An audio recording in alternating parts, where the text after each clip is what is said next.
Hello, everyone. I'm Jeffrey Wolt, Editor-in-Chief of Chain Drug Review and Mass Market Retailers. Welcome to our video forum. This week, we're thrilled to have as our guest Musab Balbale, Chief Merchant and Senior Vice President at CVS Health. Musab, welcome. Thank you. We'd like to ask you a number of things about your philosophy, your broader philosophy for running the front end at CVS, but let's start with something very specific. You guys recently reported your first quarter results, which were outstanding. How did the front end do? We're really excited about the momentum that we have in the retail front end store.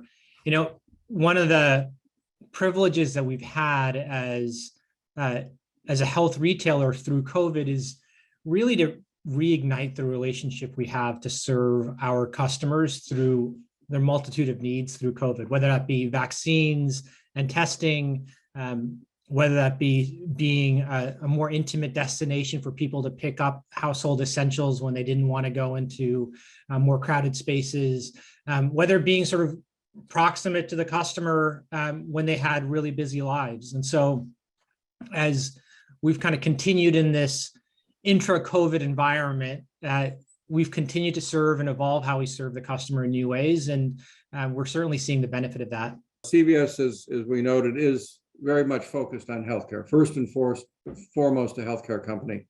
How does that influence your thinking about the front end business? Yeah, absolutely. So Karen has set this really bold ambition for us to be a more accessible healthcare destination. And the changes that we're making in the healthcare experience for our customers are really focused on adapting our business model and our offering to address the evolving needs of our customers. We know that today in healthcare and increasingly in the future, this isn't just about physical locations and our proximity across the country to Americans, but it's also about creating simpler solutions, more seamless solutions, more connected experiences to help meet the customer where they are and join them on the healthcare journey that they're on. Our retail stores are fundamental to that strategy because they are quite literally the front door to the health journey that a consumer experiences at CVS. And so I think about our role in two ways, right? The first is, how do we invite consumers into our stores? And it starts a little bit with the convenience that we offer for customers, whether they need something for Mother's Day right away, whether they need a pharmacy product, whether they're running short on shampoo. We serve this immediate need for consumers to find convenience in their household. And so as we invite customers into our stores, our role then evolves into sort of its second dimension, which is making it easier for them to traverse their health and wellness journey. And as we think about the assortment, the storytelling, the experience in our stores, what you'll start to see us do is evolve so that as people have come to our space, we start to help them along the health journey that they're on. Let me ask about a couple of specific categories. You talked about the importance of healthcare, over-the-counter healthcare, complementing what other services CVS provides. How will you help customers navigate what is a very complicated category? If you walk into a cough cold aisle, you know, there are so many choices, people don't know where to turn. How can you help them with that? That's where the power of, I think, the CVS health equity comes into play. That is, we have a multitude of resources today. People go on Google, they go on WebMD, they ask their friends, but oftentimes making sense of that in the moment of the shopping mission is really hard because either you haven't done your homework or you thought you knew what you wanted, but you come to the shelf and you see more choices.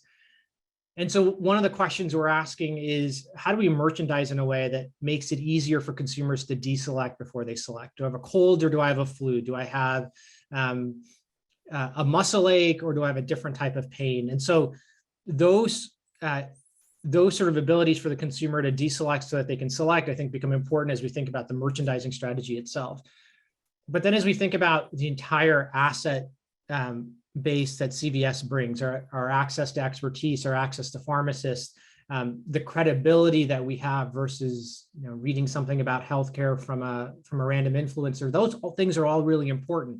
We all have phones in our hands. We all walk into stores with phones in our hands. And so making it really easy at sort of the moment of decision for consumers to actually access information in a way that's scaled and personalized and relevant, I think is one of the opportunities. We have to be not just a retail destination, but a trusted advisor on a consumer's health journey.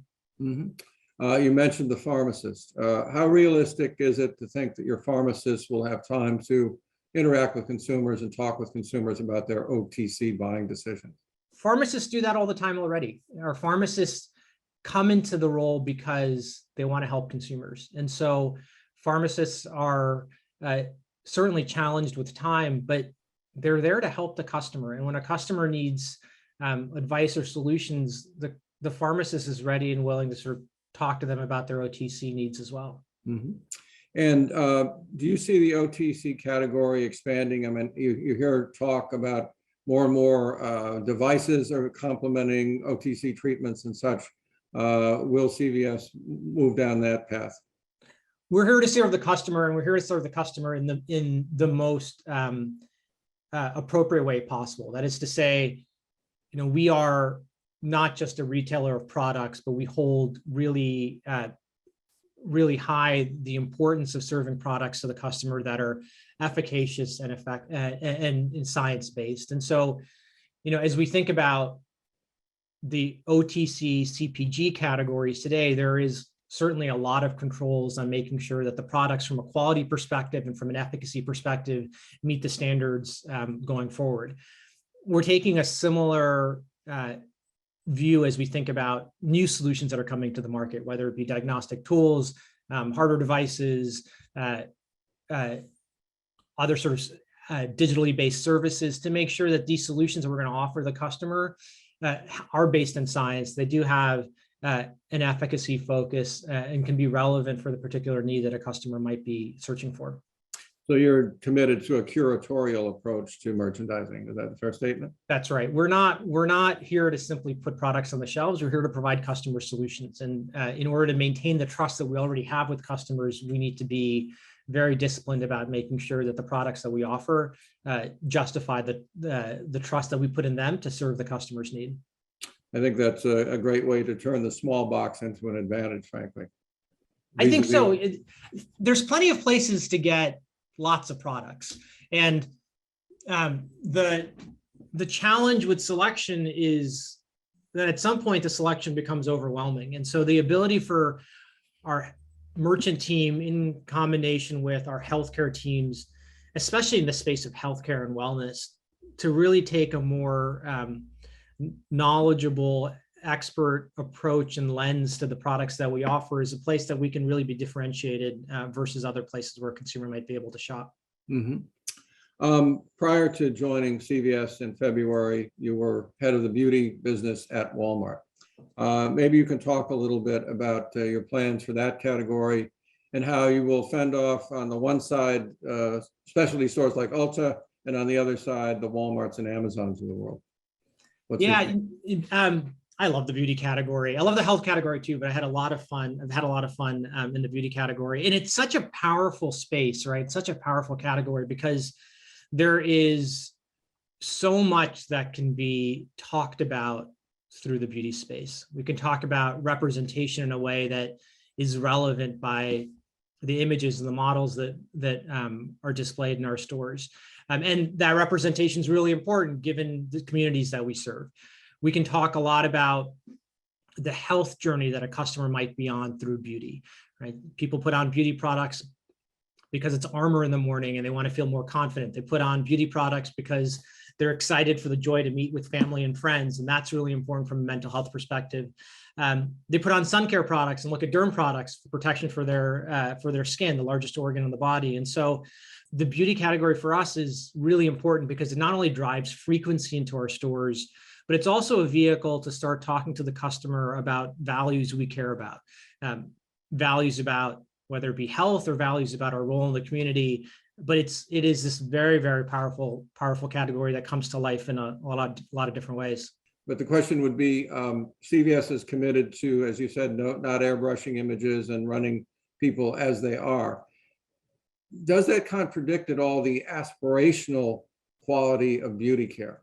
Yeah, aspiration is important, right? Like, I wish I could run a faster mile. I wish I was stronger than I was. Like, I wish I had more energy than I do today. Aspiration is important. And similarly in beauty, I think there's aspiration. The question is whether that aspiration is met by realistic goal lines. And I think what's often happened in the beauty category, and it's certainly true in parts of the fitness category as well, is that through digital manipulation of imagery and false narratives, those goal lines are not just unrealistic for me, they're unrealistic for a human, period. And so I think what we want to do is balance the appropriate aspiration that we all have to be better in whatever dimension, however dimension we define it, right? Health, beauty, fitness, nutrition, but do so in a way that's realistic and doesn't leave us feeling like we're less than if we don't achieve it. I think the particular challenge, in addition, in beauty is the fact that these images can create a sense of false expectations from others on what beauty looks like. And so there is a lot of work that needs to continue to happen in the industry about saying, are we representing beauty in all forms? Are we representing fitness in all forms? Are we representing what we look up to or we aspire to be in a way that represents kind of the fabric of who we are as a people? And that balance, I think, is particularly pointed in beauty, and one that we're very conscious of. Mm-hmm. Do you intend to look for synergies between the health and beauty care sides of your business? Yeah, so as we talked about, I think the way beauty can be represented and the way beauty can be talked about isn't always clinical, right? I think one of the mistakes we could make is only thinking that health and wellness is about an acute medical need. Health and wellness is about many things more than that. It's about spending time with your family. It's about getting a little bit more time in your life so you've got mental space to relax. It's about not feeling pressure when you need something in the moment. And so as we think about wellness more broadly, more holistically as people, I think we start to appreciate that if we only spoke about any category, whether it be nutrition or OTC or beauty, in a very clinical way, we'd miss the holistic picture of who we are as people. And so I do think there's a lot that we can do on serving the largest organ in our body. I do think there's a lot we can do on sun care and derm. But there's equally like important elements of wellness and well-being that are about cosmetics and hair care, and just feeling our best when we go into a room. And so there's places there that beauty plays up in a wellness context, but maybe not so much in a clinical context. Mm-hmm. Let me ask you about other categories. Obviously, OTC, beauty are pillars of the drugstore business and remain so. Some people have questioned the space that's devoted to some of the other categories in the store. What is your thinking on that at this point? My job is to meet where the customer where they are and help them along a sort of an easier health and wellness journey. That is, I think there's some clear moral hazards in what we used to sell. And as a company, we got out of cigarettes, and that was sort of a clear moral hazard. If, I consider myself a relatively healthy person and I eat Doritos and drink Diet Coke, and maybe I don't do it by the gallons or by the pounds, but like I enjoy consuming products that are high in salt, probably a little bit high in trans fats. And I think that's part of enjoying life. And so I don't think what we want to be is a puritanical destination that puts a very narrow lens on how our consumer should live their health and wellness life. I think what we want to be is a platform and a destination that takes the customer where they are and helps them find their health and wellness journey in a way that's just a little bit easier. And so, the act of merchandising is partially about what we sell, but it's equally about how we sell it and what we talk about and what we celebrate in the store. And so as we think about the balance of our responsibilities, we're really focused as much as on what we sell as we are on how do we tell that story? What are the displays that we showcase? What's the first thing the customer sees when they walk into the store? And if we can make it just a little bit easier for someone to buy kind of the healthier option or buy the single serve versus more than they might need in the moment, those are all the right micro steps on the journey to better wellness. Mhm. Thanks so much, Musab. It's been great to hear your insights. We look forward to next week when we'll talk further about your strategy for CVS's front end business.